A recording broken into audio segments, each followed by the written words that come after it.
What's up, beautiful people, and welcome back to my channel. If you're new here, my name is Crystal and this is Bond Broke Reviews, and today I'm in my baggies. I'm filming this video in between work while pushing a stroller because motherhood life. I went back to work this week. Well, not exactly back to work. Instead, what happened was one of the girls in the office quit with 2 days notice. One of the other girls is on leave, so I am doing phones from home. And so today, which is usually my filming day, I'm actually answering phones from home. So if I randomly have to stop, it's because the phone is ringing. But today we're going to be talking through my KU TBR. So I kind of stumbled upon KU probably back in 2020, I want to say maybe 2021. But I have really spent the last 18 months really delving into the possibilities and finding more and more awesome suggestions. The thing I love about KU is that you can really find some awesome debut authors as well as self-published authors that you may not necessarily be introduced to any other way. So I currently have 16 titles that are on my Kindle Unlimited want to read list that I have borrowed and actually checked out at the moment. But there's obviously a lot more that I'm interested in, but these are the ones that I have borrowed currently. So I'll be putting a copy of the cover up on the screen so you can see which book I'm talking about. But let's dive into book number 1. Okay, sorry if the angle has changed with the lighting. I had the baby scream and had to put her down for a nap. So she's finally sleeping, so let's film this. So the first book we have is From Below, and this is by Darcy Coates. And I actually saw this, I feel like one of the late night crew talked about this. I feel like it was either Cassidy or somebody. No, it wouldn't have been Cassidy. One of the late night crew, I can't remember who it was, mentioned that they were reading this or they had read this or it was on their TBR. I can't even remember, but I remember someone mentioning it and I was instantly intrigued. So the caption that says, that's kind of on the what's it about, says, "No light, no air, no escape. Hundreds of feet beneath the ocean's surface, a graveyard waits. 60 years after it vanished, a missing ship is found. Cove and her team are brought to check out the shipwreck and investigate what made it sink, all with limited oxygen." I am getting spooky underwater vibes. I am excited, but holy shit, I'm not going to be able to go swimming after reading it. But I am super excited to read that one. Next is Reminders of Him by COLLEEN HOOVER. And this follows a young mother's shot at redemption, 5 years after she was sent to prison. She comes out and she has a 4-year-old daughter that she's reunited with, but everyone wants her not to be involved, except for this one person who is the last remaining link to the daughter, but apparently them being their relationship has to be kept secret because it may be the thing that completely removes her ability to have a relationship with her daughter, something along those lines. I feel like it's COLLEEN HOOVER. It's going to break my heart. I'm very excited. I have heard mixed reviews about this one though, so I am also nervous about this one. But yeah, that's number 2 that is on my KU TBR. So next we have Mercy by Sarah Kate. This sounds like the smut that I just gobble up and get a really good time, have a really good time enjoying, because it just is such a palate cleanser, so easy to read. So it's a vanilla girl finds out she's not so vanilla when she has the help of someone teach her how to be a dom. And this just happens to be her son's best friend. No, her friend's son. So he's half her age or something. Next up we have Hero by Lauren Rowe. So this follows a character who wakes up severely injured, is in the ICU, and his new love interest just happens to be his physical therapist who's been sent to fix him. However, she may need more fixing than he does. So it's kind of that broken story that I don't know why. You just like to read about other people's pain. That makes me sound so morbid, but you get what I'm talking about. Next we have Promises and Pomegranates by Sav R. Miller, I think it is. Yeah, Sav R. Miller. So it's a dark Hades and Persephone's retelling. I have heard so many mixed reviews about this that I want to read it and make my own opinion. So that's why this is on the list. Next we have The Magic of Discovery by Britt Andrews. And my understanding of this, it is a reverse harem fantasy with male scenes featuring a witch and 4 mages, as well as a prophecy, and it ends with a cliffhanger. So why the hell not? Next up we have Faking with Benefits by Lily Gold. And this one is on my list. I have to say, I saw it all over TikTok, but the one person that sold me on this was a YouTube, it was an Instagram friend of mine who actually never used to read Smart, started reading Smart, and now is my Smart recommendation. Like, God, if she likes a book, I know I'm gonna like it too.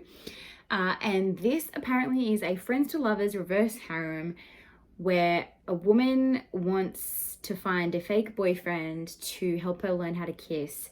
She ends up with 3 fake boyfriends, which are her best friends or just friends, including a rugby player, a silver-haired divorcee, and a guy with like a chiseled jaw or something. It was like, that's how they describe it.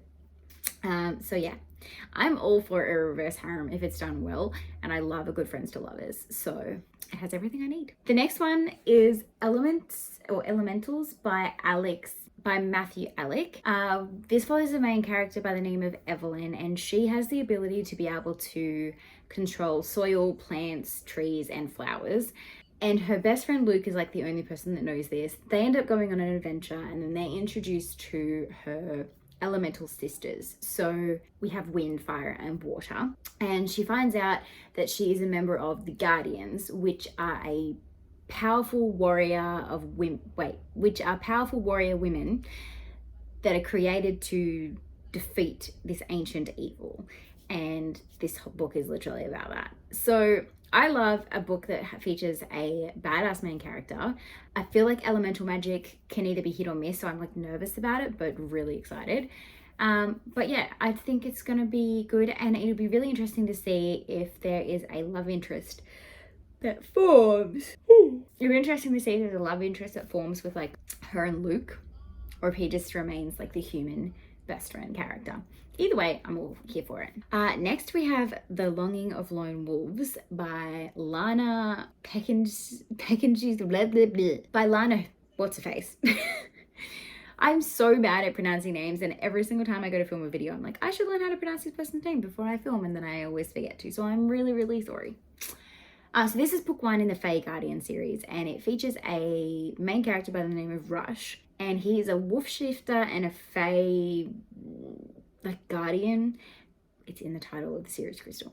Anyway, his plan is to protect the realm. His job is to protect the realm from human enemy, and something happens and he ends up becoming exiled, and all he really wants to do is like continue to protect the realm. And then one day a human washes up on the shores, and this human happens to be the first one that is actually able to see him, speak to him, and touch him. So it's like a shifter romance. It's got time travel, it's got monster hunting. What else did they mention? A band of brothers and fated mates. So I mean, why not? I mean, that cover is pretty much what's intriguing me. This next one, again, I feel like this was like recommended to me. I feel like someone did like a KU reading vlog and this was on the list and they raved about it, or I feel like someone mentioned it a lot when they were reading spooky reads. And it's The Lady of Rooksgrave Manor by Catherine Moon, and apparently it's a spicy monster romance. Blah blah blah. Am I Scooby-Doo? It's a spicy monster romance that I so recommended as it on like a live stream or someone's vlog. And I am trusting BookTube community. I am trusting the BookTube community on this one and just giving it a shot. Screen for Us by Molly Doyle. This is one that I planned to read for a spooky readathon I had to participate in, or a smart readathon, or I can't remember what. And then I planned on reading it in October, but then time's run out and it didn't happen, so it'll probably just sit on my TBR for another year. Next we have a very heavily inspired by Rye from Rye's Reading Corner book, and that is a Sophie Lark book, which is There Are No Saints. She raves about Sophie Lark, and in particular this series. If anyone asks where you should start with Sophie Lark, this is where she says. So I am just going in blind and trusting the process. So the next one is a forbidden mafia romance, which like to me is like enough said, and that's The Sweet Oblivion by Danielle Laurie. I've seen this all over. It comes up as like a recommendation on KU like all the time for me because of other books that I've read.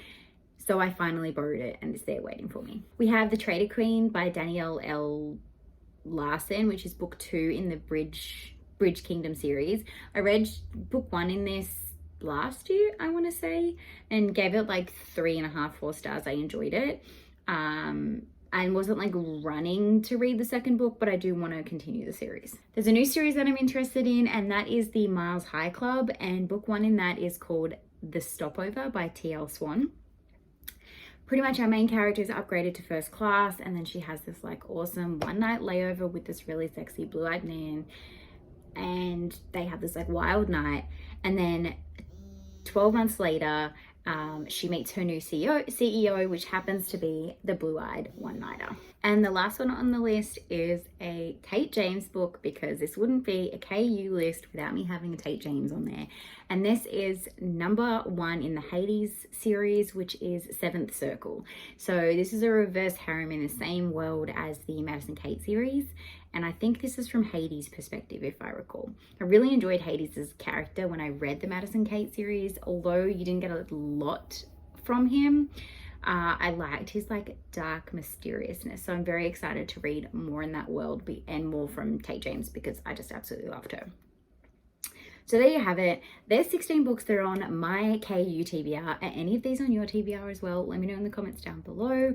Also, if you think there's any additional ones that I should be adding to my wish list or want to read list, drop those in the comments as well.